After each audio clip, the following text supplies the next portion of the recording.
seneng nih kalau yang muda-muda biasanya seneng nih. Nah, betul. Karena kaum milenial mungkin melihat cara mencapai tujuan RB ini mungkin punya ide-ide yang berbeda dengan kita gitu ya. Dari Pak Presiden gitu sebenarnya visinya tuh seperti apa sih sebenarnya untuk reformasi birokrasi ini, Pak Irwan? Iya, jadi Bapak Presiden ini kan sangat concern pada RB. Jadi kalau kita melihat sebuah kantor pelayanan yang sudah WBBM, bisa dijamin bahwa ini sudah prima gitu pelayanan yang akan diberikan gitu. Insya Allah.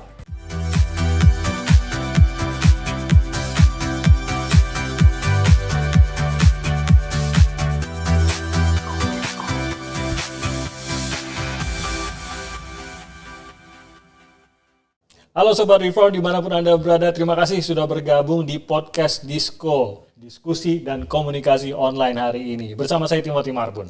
Nah hari ini semoga semua dalam kondisi sehat, dimanapun Anda mendengarkan podcast ini, mungkin sedang santai di rumah, mungkin di kantor, mungkin lagi istirahat, mungkin ada yang isoman. Semoga dalam kondisi segera sembuh semuanya, kita doakan bersama-sama. Sambil kita dengarkan poin-poin penting dalam podcast hari ini, sambil santai saja, apapun aktivitas Anda, kita berbicara mengenai launching 3 kebijakan Kementerian Pan-RB. Nah, yang akan berbicara mengenai poin-poin hal ini sudah orang yang sangat tepat karena kita hari ini menghadirkan Deputi Bidang Reformasi Birokrasi Akuntabilitas Aparatur dan Pengawasan, RB Kunwas. Ada Profesor Dr. Erwan Agus Purwanto. Apa kabar, Prof. Erwan? Baik, Mas Tim. Sehat ya, Prof? Alhamdulillah. Ini saya enaknya panggil Prof atau Pak Erwan ya? Panggil Pak Erwan saja. Pak Erwan saja? Ya. Kalau begitu saya pinjam gelar Profnya, Bapak boleh panggil saya Prof? Pengennya gantian nih. Yang nggak Prof pengen dipanggil Prof. Yang Prof dipanggil Pak saja. Baik, saya panggil Pak Erwan kalau begitu. Terima kasih Pak Erwan sudah hadir. Terima kasih Mas Timothy. Dan juga bergabung bersama kita melalui daring, ada Asisten Deputi Perumusan dan Koordinasi Kebijakan Penerapan Akuntabilitas Aparatur dan Pengawasan, ada Pak Kamarudin alias Pak Oding. Selamat kondisi sehat, selamat pagi Pak Oding, apa kabar? Alhamdulillah sehat, selamat pagi Prof Timothy, Pak Erwan. Prof Timothy, waduh Pak Oding, saya senang nih kalau mau ikutan saya nih. Tapi cukup satu kali aja Pak Oding, saya nggak enak lain kali dipanggil Prof Timothy lagi. Terima kasih loh Pak Oding. Oke, jadi sudah ada 2 narasumber saya hari ini yang akan berbicara mengenai 3 kebijakan tadi. Karena ini kebijakan yang sangat-sangat penting dan pastinya ini semangatnya dalam semangat memperbaiki terus bagaimana kinerja kita untuk melayani bangsa ini. Betul ya? Betul. Pak Erwan, ya? Betul, Mas Timothy. Saya mau pengenalan dulu Pak Erwan mengenai Kedeputian Bidang Reformasi Birokrasi, Akuntabilitas Aparatur dan Pengawasan. Namanya panjang, tugasnya pasti banyak nih Pak. Bisa jelasin dikit nih Pak? Iya, betul. Jadi memang tugas kedeputian RB Kunwas ini singkatnya RB Kunwas pokoknya gitu aja ya. Singkatnya RB Kunwas ya, mengawal reformasi birokrasi di Indonesia. Mengapa demikian? Kalau kita bicara tentang reformasi birokrasi atau RB begitu, ini sangat penting Mas Timothy karena RB ini menjadi tools ya, menjadi alat untuk membantu bagaimana pemerintah, bagaimana presiden kita itu bisa mewujudkan tujuan-tujuan pembangunan nasional ya, hal-hal yang menjadi prioritas dari presiden. Nah, kedeputian kami ini fokusnya itu mengawal percepatan pelaksanaan reformasi birokrasi, tentu dengan berbagai macam strategi yang tepat, yang relevan begitu ya. Nah, strategi ini utamanya adalah untuk tadi, kalau kita bicara tentang RB sebagai toolsnya ini kan tentu sesuatu yang ideal begitu ya, mewujudkan birokrasi yang bersih, yang akuntabel, kemudian juga capable, birokrasi yang mampu memberikan pelayanan prima. Nah, oleh karena itu upaya kita ini untuk terus meningkatkan tadi akuntabilitas dan juga meningkatkan bagaimana agar birokrasi mampu memberikan pelayanan prima kepada masyarakat kita begitu. Ini cukup luas dong Pak Erwan, karena kan untuk melayani bangsa ini di bangsa yang besar. Iya betul. Gimana tuh Pak Erwan merumuskan semua itu khususnya? Nah itu tadi agar kita mampu mewujudkan sosok ideal dari birokrasi kita, maka kita perlu meningkatkan tadi dengan berbagai macam kebijakan ya, yang terutama adalah bagaimana terkait dengan kebijakan akuntabilitas kinerjanya, kemudian yang kedua adalah agar bisa mewujudkan pelayanan yang prima, kita ingin membangun namanya zona integritas, yaitu sebuah kawasan pelayanan yang bebas dari korupsi begitu. Oh, biasanya kita dulu mengenalnya KKN, perusak bangsa. Gitu. Nah, ini yang harus dihilangkan melalui strategi-strategi yang dilakukan tadi. Iya, gitu ya. yaitu tadi yang kita sebut sebagai zona integritas. Jadi zona integritas ini adalah upaya kita mewujudkan kawasan yang bebas korupsi, kita sebutnya WBK, wilayah bebas korupsi, dan WBBM, wilayah birokrasi bersih melayani. Luas akan merasakan.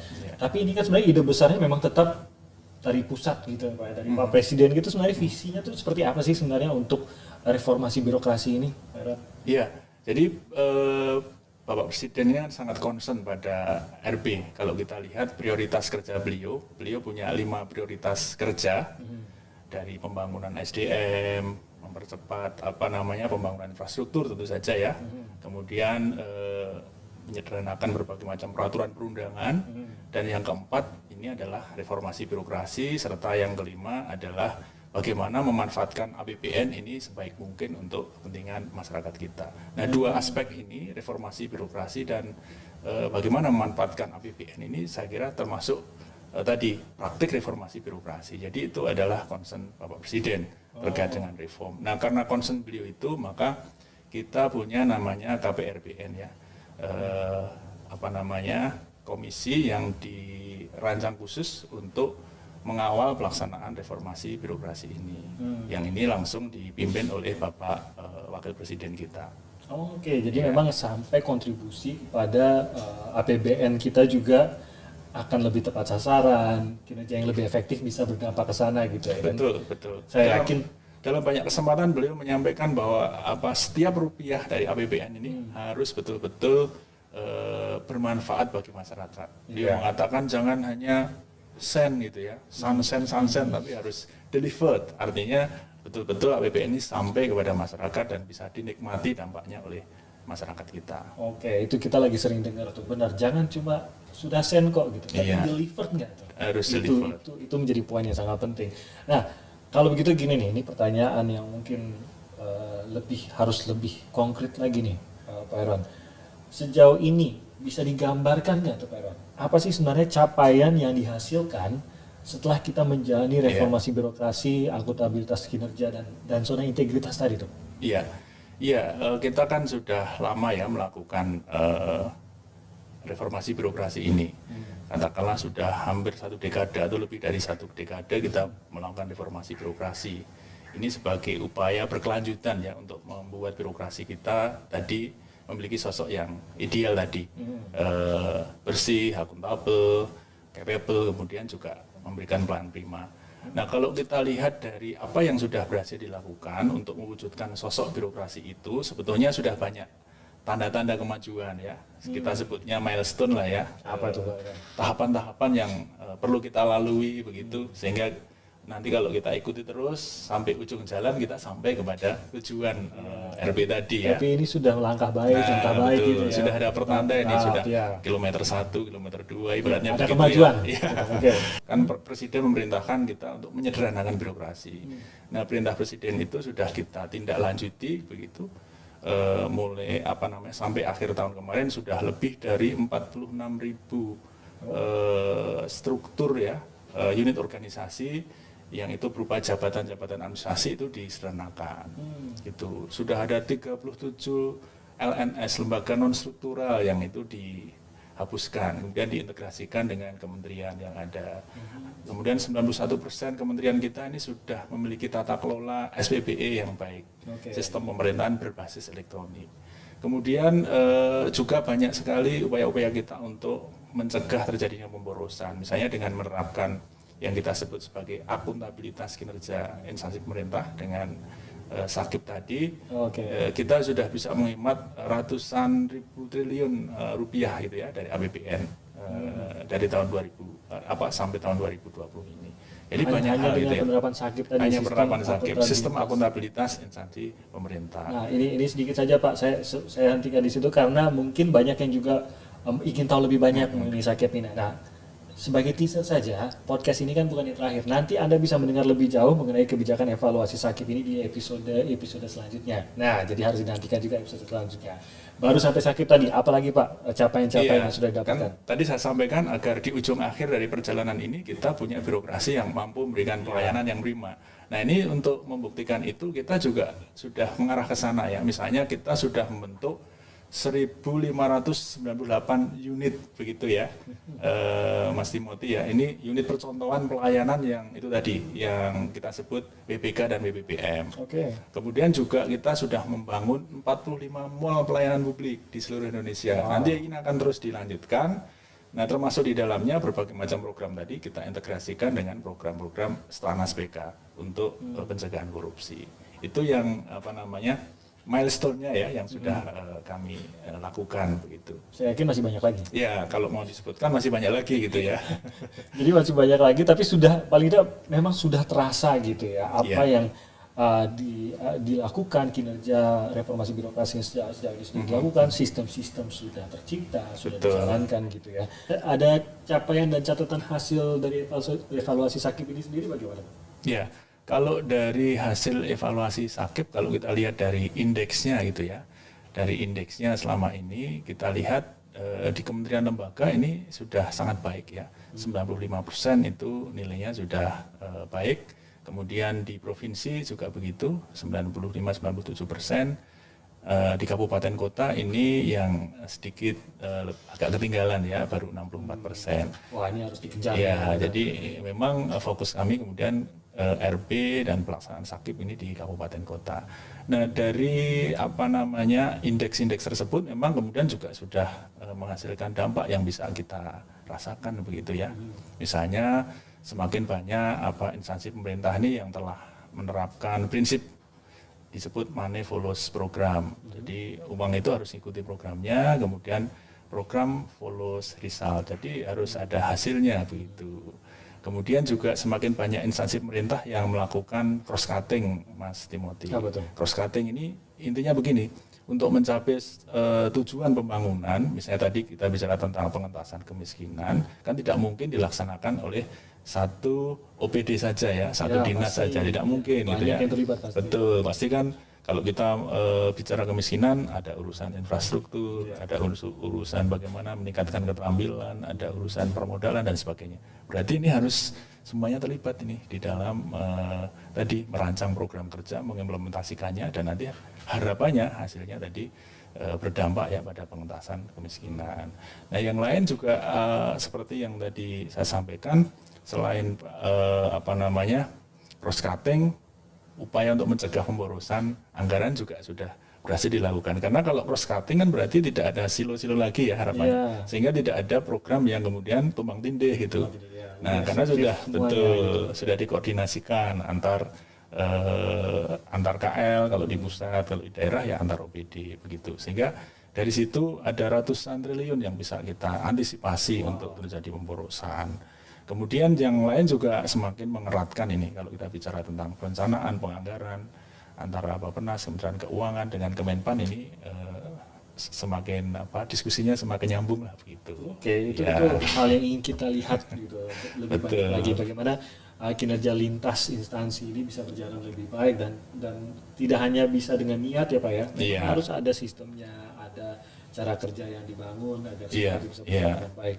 Nah, tadi sempat menyebut mengenai yang bersentuhan langsung dengan masyarakat. Ini kita udah masuk ke pembicaraan zona integritas kalau begitu. Dan ini tuh sebenarnya bagaimana ini bisa mengukur kemajuannya dan apa yang ingin dilihat nih dari zona integritas ini, Pak?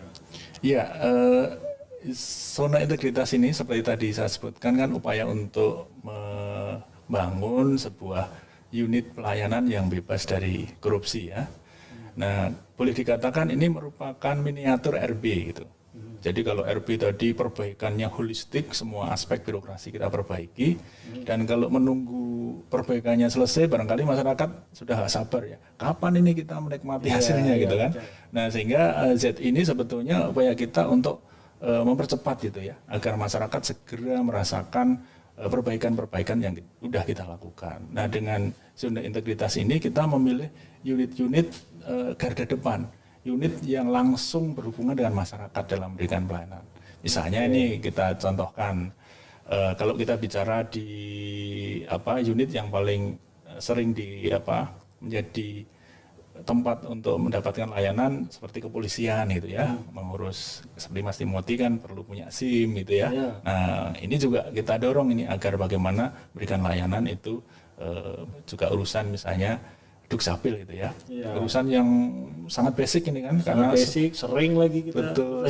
Semua warga negara kan harus punya KTP, akte kelahiran dan sebagainya. Yang selama ini konotasinya kan ngurus KTP Ribet itu lah, ribet, seringkali harus pakai uang pelicin dan sebagainya. Di masa lalu itu ya.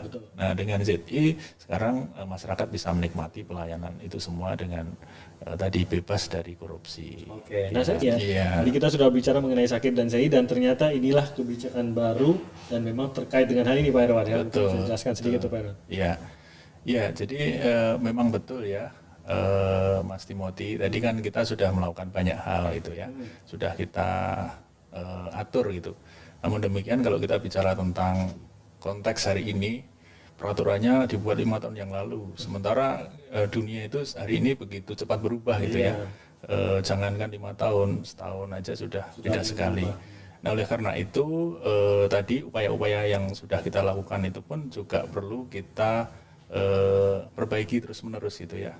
Prinsipnya continuous improvement, sehingga kita perlu mengeluarkan regulasi yang baru ya, agar tadi kontekstual, agar sesuai dengan realitas zamannya hari ini. Yang lain juga kita mendengarkan juga kan, kita tadi punya mitra di dalam RP ini, tidak mungkin Kemenpan melakukan RP sendiri, pasti melibatkan kementerian, lembaga, pemerintah daerah, dan di dalam pelaksanaannya tentu saja ada masukan-masukan gitu ya.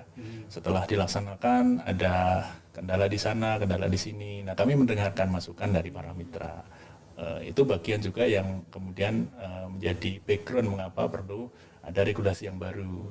Nah di samping itu spirit RP itu sendiri juga kita hayati gitu ya. Karena di dalam melakukan implementasi berbagai macam regulasi, sebetulnya kan kita melayani gitu ya, membantu bagaimana KL daerah itu melakukan RP. Nah, agar pelayanan makin baik, tidak rumit gitu ya.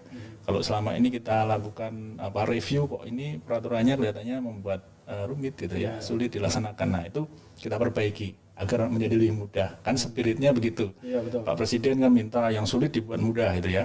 Nah, kita juga begitu. Nah, dengan peraturan-peraturan yang baru ini, kita harapkan yang tadinya rumit ini menjadi lebih mudah. Itu spirit di dalam peraturan yang kita luncurkan hari ini. Nah, ada Permen PAN RB nomor 88 tahun 2021, nomor 89 tahun 2021, dan nomor 90 tahun 2021. Boleh dijelaskan Pak kebijakan-kebijakan baru ini?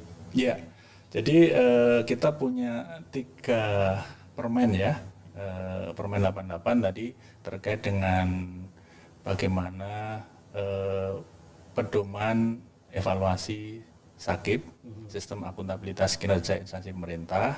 Kemudian Permen PAN 89 2021 ini terkait dengan penjenjangan kinerja instansi pemerintah. Ini masih berkaitan. Kalau Permen PAN 88 tadi terkait dengan SAKIP, di dalam SAKIP itu ada toolsnya dengan membuat perencanaan itu, membuat penjenjangan kinerja begitu ya.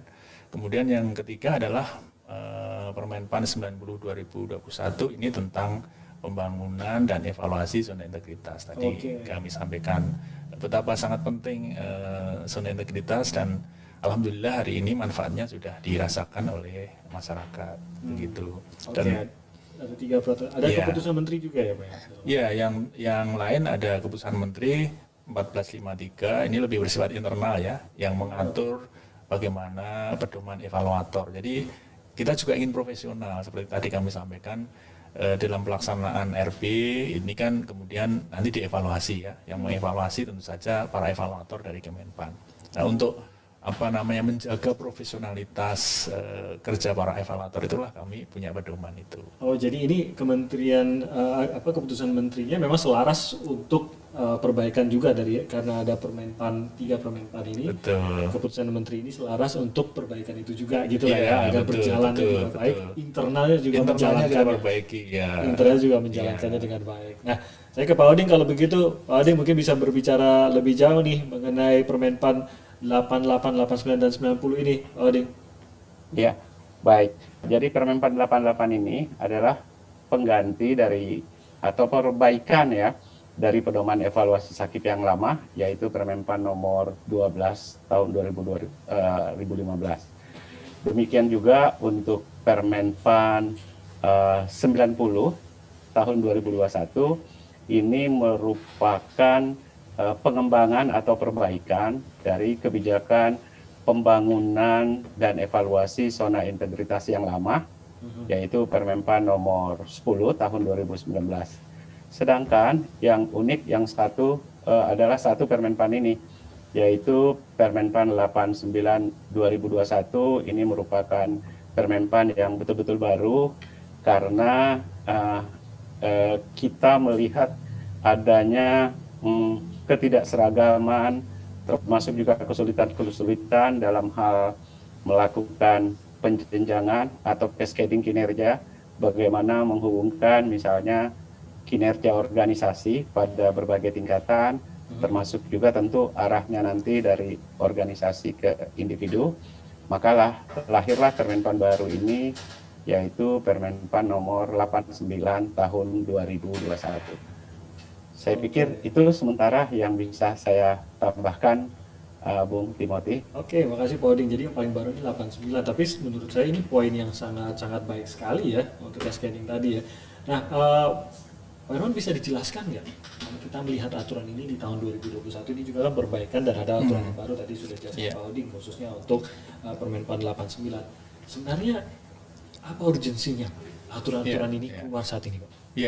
Ya tadi backgroundnya sudah saya sampaikan ya, Mas Timothy. Mungkin aspek lain yang lebih teknis barangkali mengapa kita mengeluarkan kebijakan-kebijakan baru tersebut, 3 Permenpan tadi, ini juga tujuannya untuk menjawab problematika ya yang selama ini kita hadapi di dalam implementasi peraturan yang lama. Selama evaluasi ZI misalnya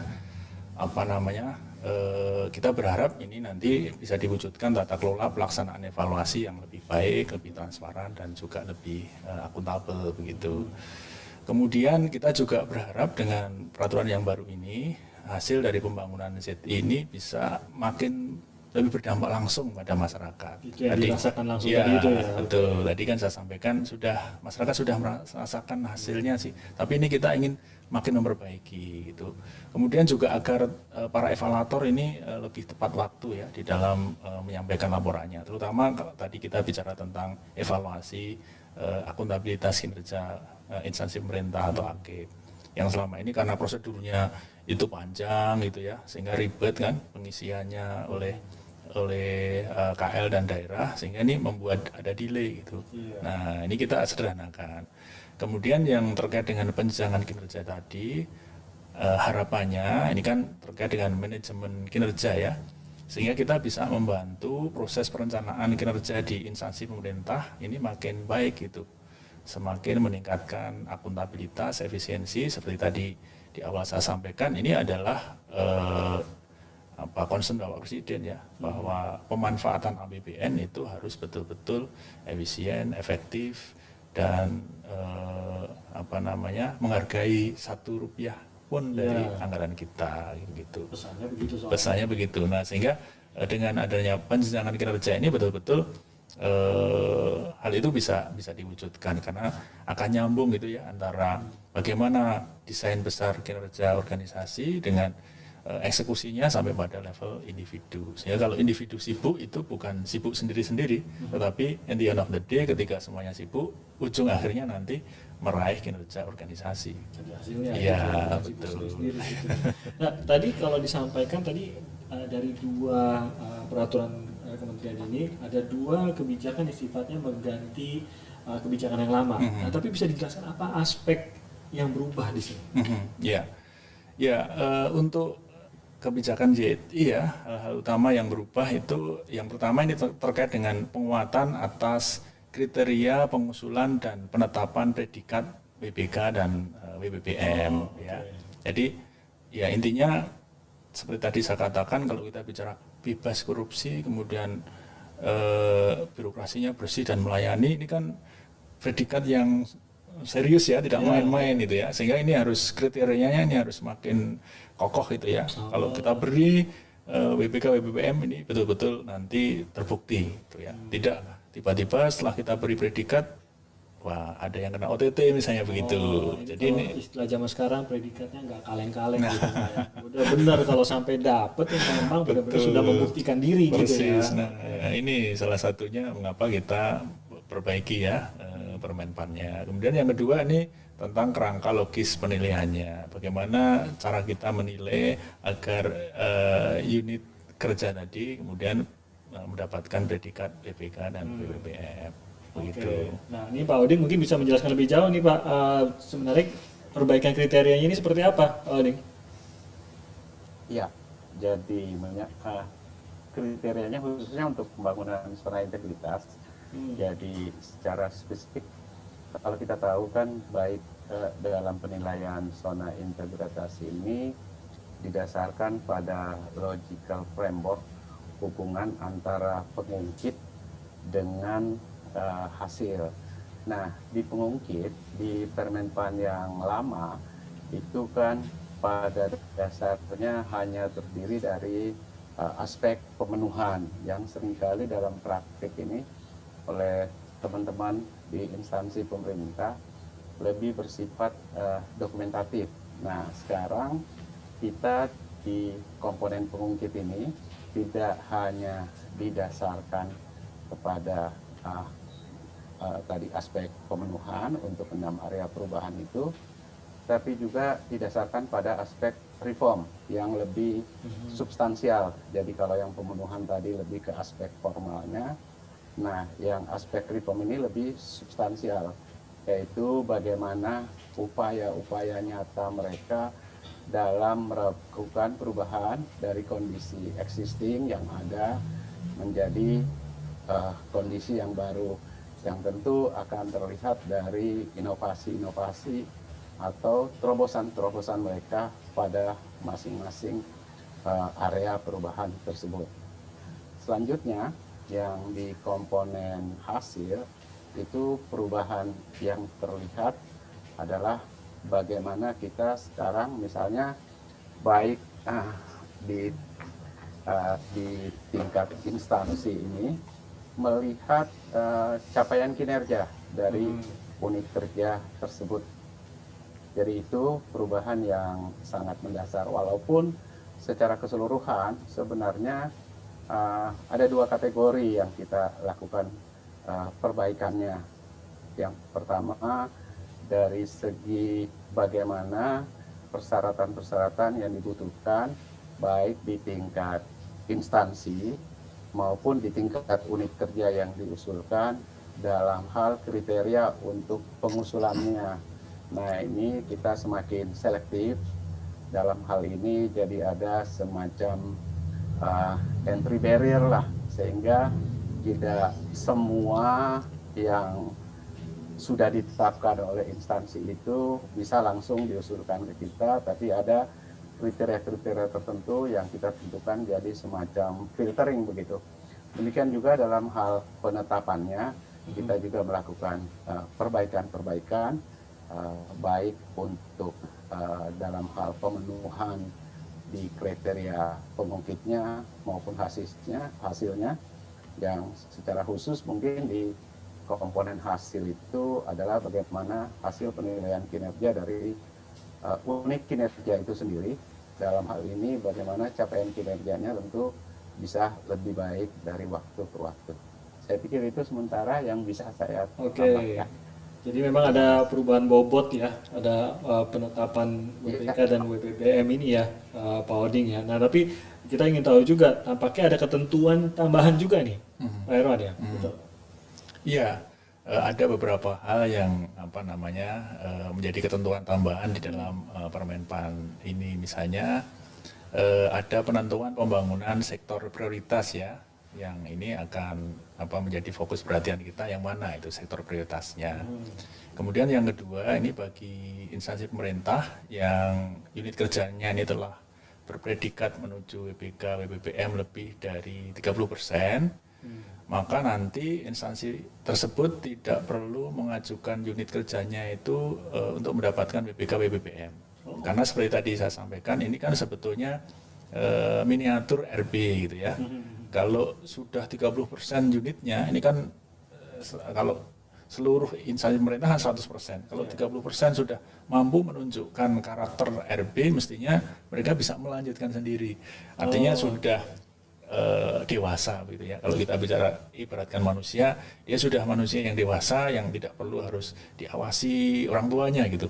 Jadi dia bisa kemudian melanjutkan kerja-kerja RB-nya itu. Udah mateng, udah Persis. bisa jalan sendiri, udah mandiri, Iya, RB-nya udah betul, mandiri gitu udah ya. mandiri. Oke. Dan dari 30% yang sudah WBK WBPM itu harapannya juga bisa memerankan sebagai role model untuk unit yang lain. Karena kan di dalam instansi pemerintah itu berarti sudah banyak nih yang baik gitu ya, yang punya predikat bebas korupsi dan birokrasi bersih melayani. Tentunya perannya tidak hanya untuk dirinya sendiri ya, tidak hanya inward looking, pokoknya unit saya yang paling baik, mestinya kemudian dia akan membantu unit yang lain. Oke, Ya. apa yang baik yang sudah dijalankan bisa Betul. diceritakan, diterapkan di Iya, unit lainnya. Oke. persis. Itu juga salah satu kriteria ketika kita menilai apakah satu unit itu layak kita beri predikat WBPM misalnya, itu adalah perannya tadi ya. Apakah dia sudah mampu menjadi role model juga untuk unit yang lain. Oke. Jadi kalau ini sudah ada 30%, mestinya ya tidak perlu kita awasi lagi gitu ya. Tidak Kita perlu. lihat dampaknya Iya, justru betul. menularkan kepada yang lain. Betul, Gitu ya, betul. kira-kira. Seperti itu. Oke. Ya. Nah, ada teknis-teknisnya nanti bagaimana tuh? Mungkin dari instansi-instansi ingin mengetahui lebih lanjut. Ya, nanti ini untuk yang detail terkait hal ini akan kami atur lebih lanjut ya di dalam surat edaran resmi maupun pedoman, panduan begitu yang akan kami kirimkan kepada para mitra kami. Oke. Ya. Nah, lebih jauh mengenai perubahan pada kebijakan evaluasi sakit. Nah, ini seperti apa? Mhm. Pak Irwan? Iya, untuk yang evaluasi sakit ini ada upaya kita ya untuk peningkatan kualitas evaluasi sakit ini agar lebih relevan dengan yang kita sebut sebagai minimum requirement implementasi sakit yang ada. Jadi agar tadi kata Mas Timothy tidak kaleng-kaleng yang sudah dikasih indeks sakitnya tinggi tetapi ternyata dampaknya tidak ada. Nah, sehingga ini yang mau kita kasih indeks yang masuk kategori baik, sangat baik, itu berarti harus memenuhi yang kita sebut minimum requirement-nya. Oke. Syarat-syarat untuk diberi predikat itu memang sudah terpenuhi ya. Kemudian juga ini agar bisa jadi rujukan ya untuk unit-unit kerja di dalam menyusun pedoman evaluasi internalnya gitu.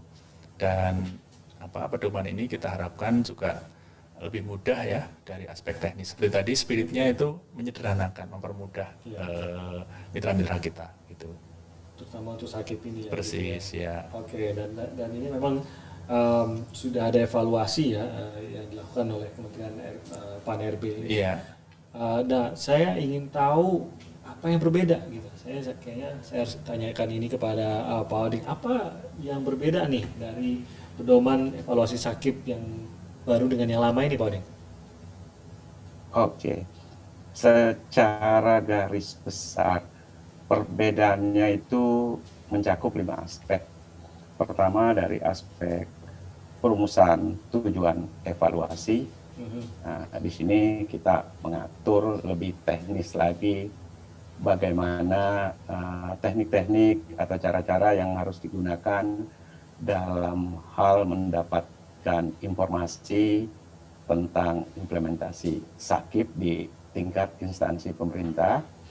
Kemudian yang kedua, kita juga melakukan perbaikan yang menyangkut bagaimana tata cara tim evaluator dalam menentukan luasnya ruang lingkup yang harus dievaluasi dalam rangka mendapatkan informasi tersebut. Serta ketiga, ini bagaimana yang menyambung yang disampaikan Pak Irwan tadi, bahwa kita ingin lebih implementatif. Oleh sebab itu, di dalam hal aspek yang ketiga ini, perancangan desain evaluasinya kita itu lebih cenderung menggunakan metodologi yang pragmatis, sehingga tentu ini bisa lebih praktis dalam hal penggunaan oleh evaluator di lapangan. Dan demikian juga tentu dalam hal pemilihan tekniknya.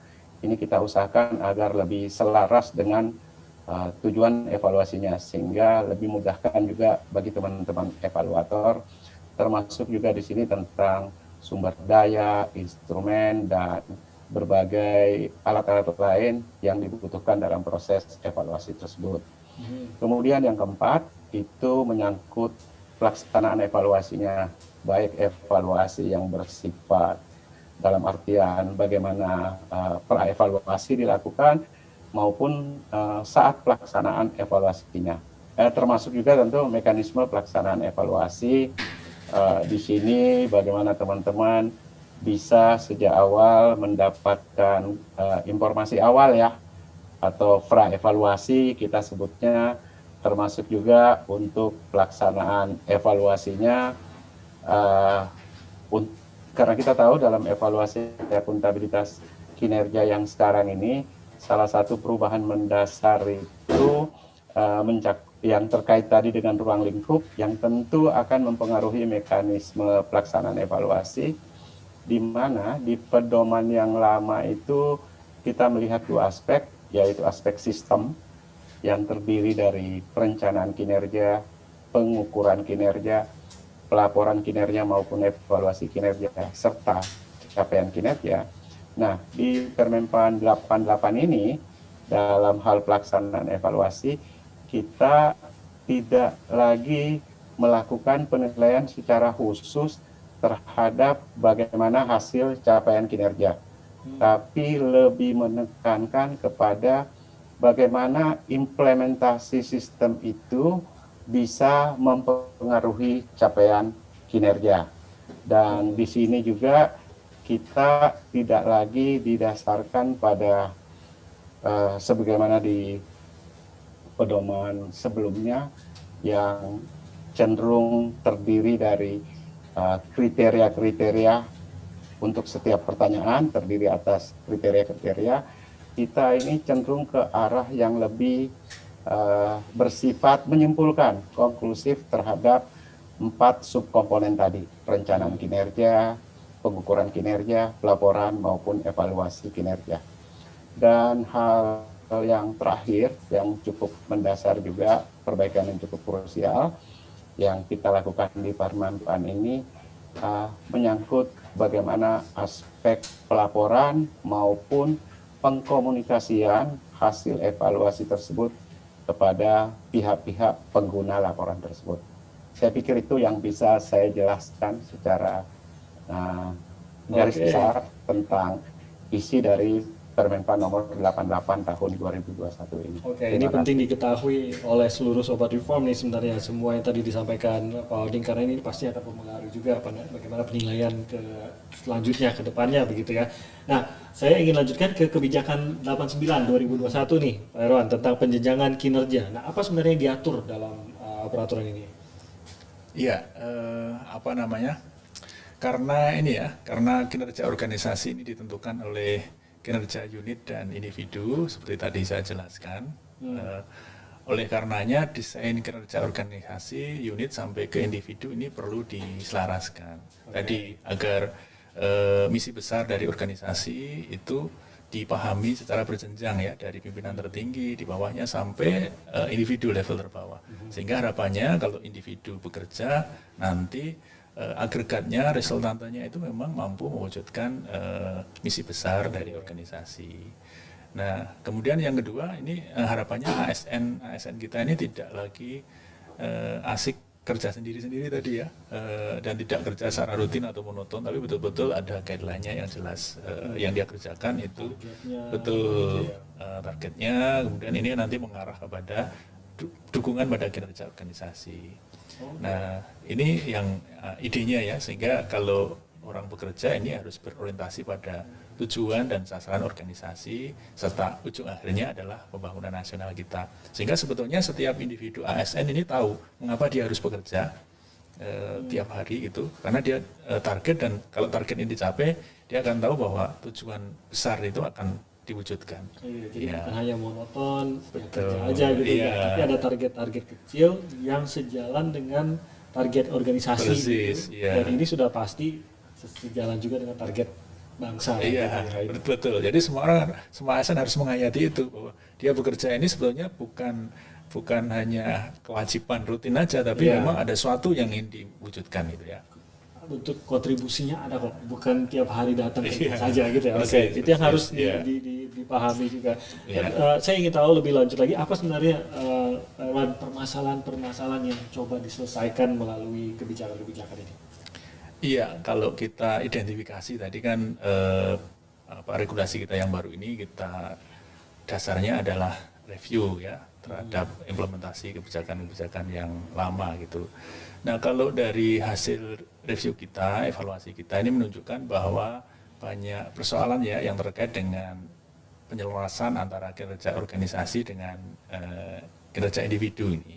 Jadi ada semacam mismatch gitu ya. Iya. Orang sibuk tapi kinerja organisasinya nggak tercapai gitu ya, atau Target rendah. apa, sibuk kemana gitu aja. Iya, sehingga mismatch tadi. Iya. Nah, sebagian indikator pada LKJBP ini seringkali tidak dilaporkan oleh KL terkait. Ini juga menjadi catatan kami. Kemudian ada program kegiatan yang belum dapat mengungkit capaian kinerja kementerian lembaga dan daerah ini ya, untuk mendukung kinerja pembangunan gitu kan. Tadi ada, kalau pada level individu kaitannya dengan organisasi, kalau level kementerian lembaga ini tidak nyambung dengan upaya kita untuk mendukung pencapaian tujuan pembangunan nasional gitu kan. Nanti kementerian lembaga mencatatkan prestasi, tapi kalau di agregat tujuan pembangunan nasional kita tidak tercapai gitu ya. Nggak ada kontribusi di situ bahkan. Betul. Jadi ini kan ada pertanyaan mengapa seperti itu. Nah, ini harus makin kita selaraskan. Kemudian juga kita dorong adanya kolaboratif working dan pengelolaan kinerja yang bersifat shared gitu ya. Jadi tidak sendiri-sendiri, tidak silo-silo. Tadi kita bicara tentang case yang di awal saya sampaikan, pengentasan kemiskinan. Itu kan tidak bisa dikerjakan satu kementerian atau lembaga sendiri. Ini pasti harus membutuhkan dukungan seluruh kementerian. Nah, itu berarti harus ada namanya shared outcome, shared output, begitu. Sehingga ada aktivitas-aktivitas yang sejak awal dirancang agar nanti menghasilkan output dan outcome bersama antar kementerian lembaga. Kemudian capaian kinerja pembangunan dan kementerian lembaga ini juga relatif stagnan gitu ya, bahkan turun. Namun nilai kinerja individunya, SKP-nya itu tinggi, jadi gitu. Harusnya nggak mungkin ya. Nah, makanya harusnya kan nggak begitu kan. Iya. Kalau kinerja individunya tinggi kok kinerja organisasinya turun, itu kan Aneh harusnya. Iya. nggak nyambung gitu ya kira-kira. Berarti ada begitu. yang salah Nah, dalam penilaian. betul, ada yang salah dalam merancang ini ya. Sehingga mestinya kalau individu-individu bagus, hasil akhirnya kinerja organisasinya juga bagus gitu kan. Kemudian ukuran kinerja tingkat instansi dan unit ini masih ada yang berorientasi pada proses dan output. Gitu. Jadi belum ke outcome. Padahal kita bicara tentang kinerja itu kan outcome ya. Apakah masyarakat merasakan hasilnya gitu. Betul, tidak hanya kesibukan aja yang dinilai. Orang sibuk kesana kesini, bisa melakukan perjalanan dinas itu kan. Itu hanya aktivitas ya. Paling maksimal nanti dicatat sebagai output. Tetapi apakah kesibukan tadi berdampak kepada sesuatu ya, kemakmuran masyarakat, pengurangan kemiskinan, kemudahan-kemudahan yang bisa dinikmati masyarakat, ini yang saya kira masih perlu kita perbaiki, sehingga ada hubungan ya antara kesibukan, karena kesibukan ini kan kaitannya dengan anggaran gitu. Orang sibuk kan dibiayai anggaran APBN, APBD. Nah, ini yang perintah presiden yang betul-betul harus kita kawal.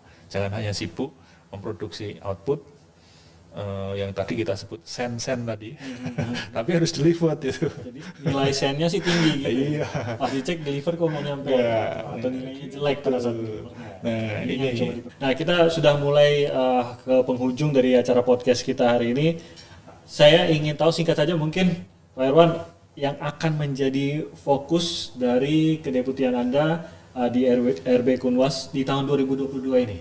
Iya, ya kita punya beberapa program ya untuk rencana kebijakan di tahun 2022. Untuk yang reformasi birokrasi pada level nasional, ini kita akan membuat kebijakan refocusing roadmap ARB. Jadi ini spiritnya juga sama ya, karena kita punya roadmap, tetapi karena realitasnya berubah, ini harus kita sesuaikan sehingga kita refocusing agar lebih kontekstual gitu. Kemudian kita juga akan meluncurkan new PMBRB, hasil refocusing dari roadmap RB tersebut. PMBRB adalah Penilaian Mandiri Reformasi Birokrasi, jadi nanti mekanisme pelaporan dari kementerian lembaga daerah ini akan menggunakan panduan yang baru. Kemudian juga terkait dengan pedoman penyusunan roadmap RB instansi pemerintah. Jadi nanti setelah refocusing tentu saja kita akan memberikan panduannya bagaimana instansi pemerintah itu menyusun roadmap mereka juga gitu. Nah, yang terkait dengan akuntabilitas dan pengawasan Kunwasnya ini nanti akan ada SAKP. Kalau tadi kita bicara SAKIP, sistem akuntabilitas kinerja instansi pemerintah, artinya masing-masing instansi pemerintah, kemudian lembaga dan daerah itu dinilai sendiri-sendiri. Ke depan kita akan mengembangkan namanya sistem akuntabilitas kinerja pemerintah. Jadi ini harapannya tadi gagasan cross cutting ini semakin bisa didukung gitu ya, bahwa yang dinilai ini kinerja pemerintah bukan sendiri-sendiri, instansi lagi gitu.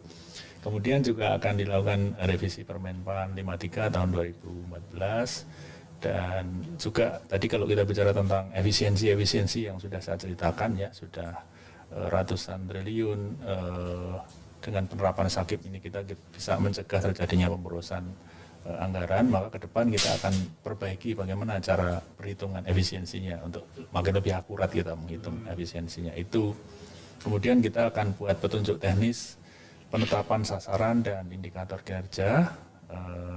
Kemudian yang terakhir ini penguatan LHKSN.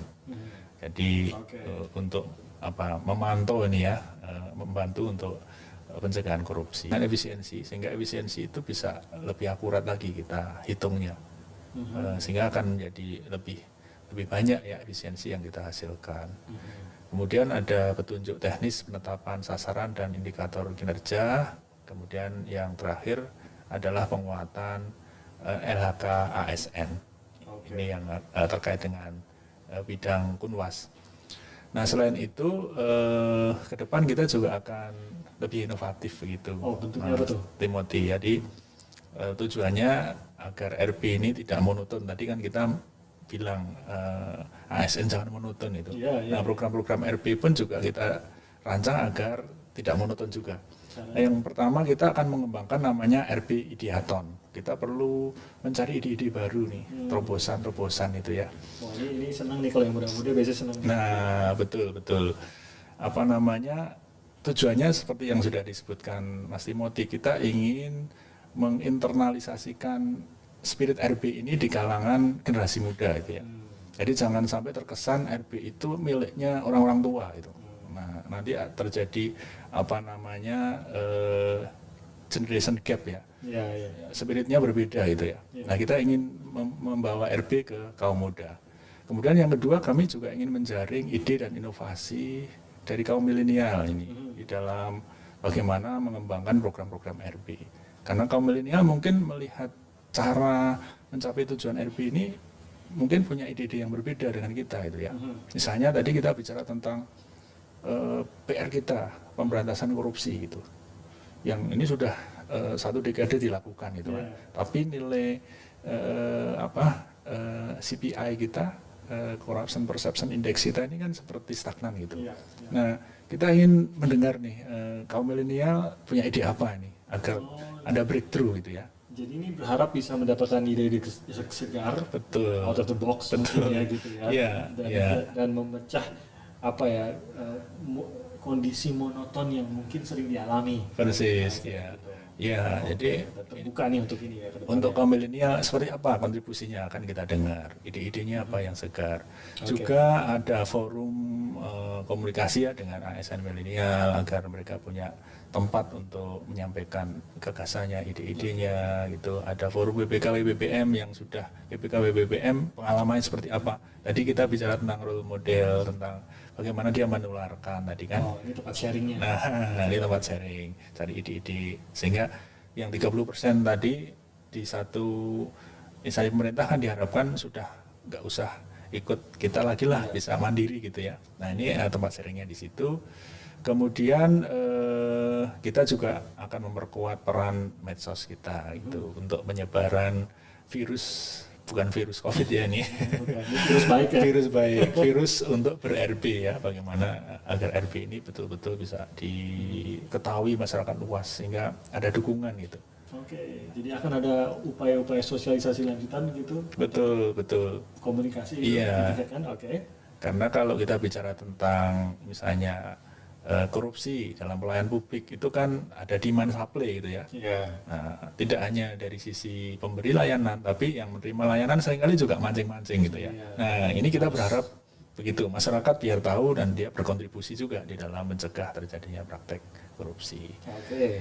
Yang Apa lain lagi? kami akan kembangkan namanya company engagement. Kalau kita bicara RP, sebagian besar ini juga terkait dengan sektor swasta ya, Iya. pelayanan-pelayanan tentang perizinan usaha dan sebagainya. Jadi RP jangan terkesan hanya miliknya para birokrat itu, Iya. tetapi para pengusaha pun mestinya harus terlibat di dalam tadi mendukung RP, menyampaikan ide-ide brilian mereka terkait dengan terobosan-terobosan gimana agar RP kita lebih baik. Dan terakhir nanti akan kita kembangkan RP Corporate University. Jadi idenya begini, kita sudah puluhan tahun melakukan RP, banyak tacit knowledge yang kita produksi ya, karena setiap tahun kita mengimplementasikan berbagai macam kegiatan dan pengetahuan itu perlu didokumentasikan gitu ya, agar tadi menyambung antar generasi satu dengan generasi berikutnya. Apa yang berhasil dilakukan, apa kekurangannya, ini bisa saling dipelajari ke depan sebagai sebuah pengetahuan. Begitu. Itu setuju sekali ya, karena reformasi birokrasi ini sesuatu yang harus berkelanjutan, berkesinambungan Iya, kan gitu. betul. Agak mundur lagi kalau kita harus memulai satu bagian lagi dari awal lagi Iya, gitu. iya. Kemunduran lah. Jadi bagaimana agar terus berkesinambungan dan hasilnya pasti akan maju terus Iya, mencapai target iya, tadi ya. betul Pak Dicapai. Mas Timothy. Oke, itu semua yang akan terjadi tahun 2022, Pak Oding. Tadi saya dengar sosialisasi akan berlanjut terus nih, Pak Oding nih. Apa yang sudah Iya. dipersiapkan juga nih, Pak Oding? Wah, banyak hal, tapi saya pikir tadi sudah sangat lengkap nih disampaikan oleh Prof. Erwan.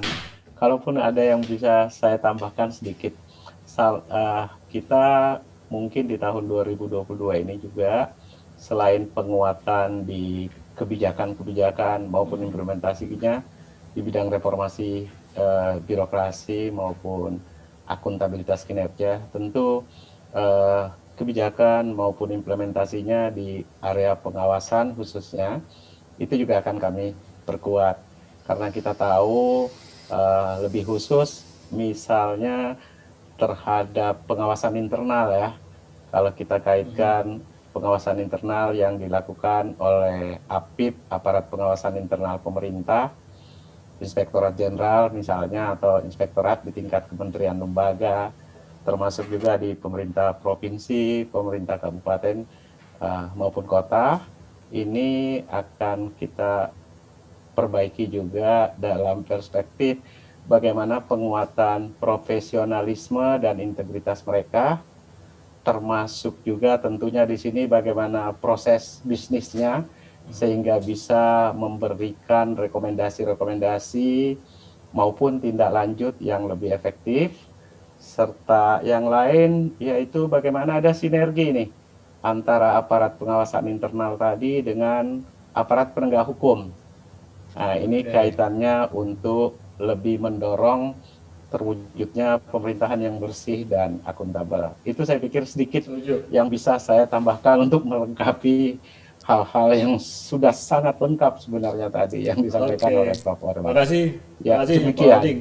Pak Irwan juga terima kasih. Kita lihat nih ya, Terima kasih. bagaimana kebijakan-kebijakan ini yang tadi sudah kita bahas bisa berjalan, dan mungkin ada teman-teman dari Sobat Reform yang masih membutuhkan informasi lebih lanjut ya. Ini pasti akan kita ajak bicara lagi, boleh mungkin lain kali ya Pak Irwan dan juga Pak Oding atau bersama narasumber lainnya ya, Iya, untuk pasti. berbicara lebih lanjut di podcast Disko Itu selanjutnya. bagian dari tadi yang program inovatif kami tadi ya. Oh, jadi podcast ini juga Persis. merupakan bagian dari program Merupakan inovatif bagian. tadi. Makasih sudah diajak juga nih, Pak Irwan. kasih, nih. Mas Timothy. Nah, buat Sobat Reform, akan ada lagi nih sebenarnya episode-episode lainnya di podcast kita, di podcast Disko, untuk berbicara lebih jauh lagi, lebih dalam lagi mengenai apa yang tadi sudah kita bahas secara umum dalam podcast kali ini.